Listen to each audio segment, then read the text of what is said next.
Would you expect the United States Vice President to be a member of a hate group?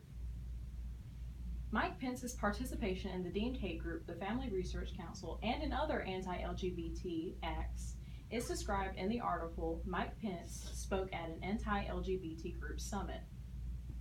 The article begins by stating that October is LGBT History Month, and that the 12th of October is the 20-year anniversary of the death of Matthew Shepard.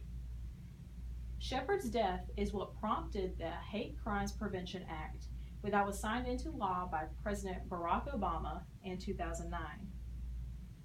The author of this article, Jerry Portwood, then goes on to say that this is hard to fathom because recently Mike Pence has just spoken at this anti-LGBT group's annual summit.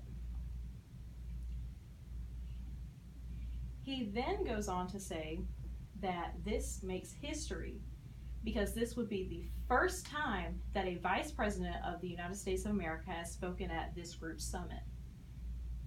Portwood then goes on to say that Pence is a lapdog for the current president, Trump, because Trump was the very first president to speak at one of this group summits.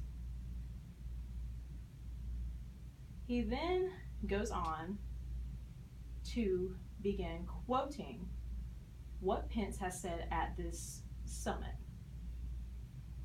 He quotes Pence saying, "Today's Democratic Party wants to raise your taxes. Today's Democratic Party wants open borders and to abolish ICE. Today's Democratic Party thinks Obamacare didn't go far enough, and they're now running actual socialists for higher office. Today's Democratic Party wants abortions on demand, and they want you to pay for it."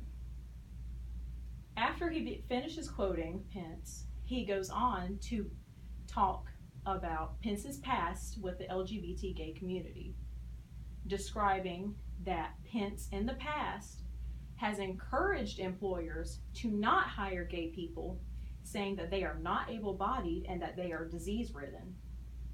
That in the past, he has signed the Religious Freedom Restoration Act, and that he has proposed to cut funding for HIV treatment in favor of promoting conversion therapy.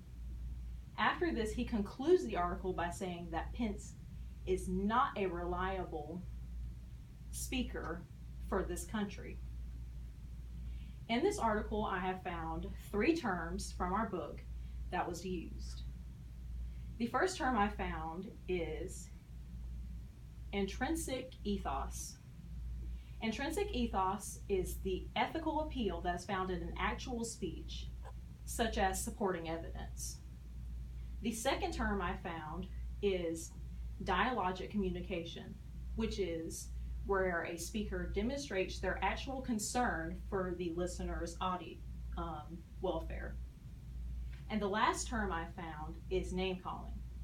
Name calling is when one links a person or group to a negative symbol. We can find intrinsic ethos in where the author Jerry Portwood talks about the past that Pence has with the LGBT gay community. You can find dialogic communication at the very end in the conclusion, where he says that he does not think that Pence should be representing America. And you can find name calling whenever he calls Pence a lapdog for Trump. In this article, it explains the past that Pence has with the LGBT community and how now this has continued with him speaking at an anti-LGBT group summit, and how this article has used communication terms. So, with this knowledge, do you think Mike Pence is a reliable representation of our country?